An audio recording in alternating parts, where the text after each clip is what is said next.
فتقی ناوک لە منداڵان هۆکارەکەی چییە و چۆن چارەسەر دەکرێت. فتقی ناوک زۆر باوە بە ڕێژەی 20% لە منداڵی تازە لەدایک بوو بەدی دەکرێت.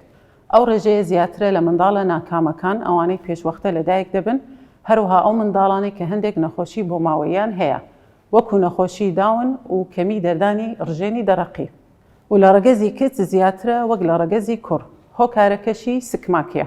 فتقەکە بە شێوەی هەڵاوسان و بەرزبوونەوە و دەرچوون دەردەکەوێت لە کاتی گریان و جوڵە و کۆکەی منداڵەکە. بە ڕێژەی 90% ئەگەری چاکبوون و داخرانی هەیە بەبێ نەشتەرگەری لە ساڵی یەکەمی تەمەنی منداڵەکە و دەتوانرێت تا تەمەنی 4 بۆ 5 ساڵی منداڵەکە چاودێری بکرێت. دوای ئەو تەمەنە ئەگەری داخران و چاکبوونەوەی زۆر کەم دەبێت و پێویستی بە نەشتەرگەری دەبێت.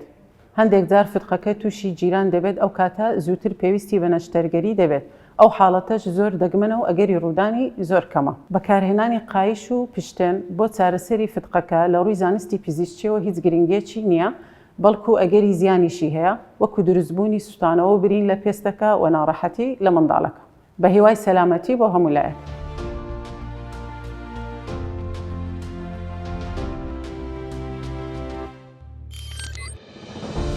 میهرەبانی، دڵسۆزی و لێزانی.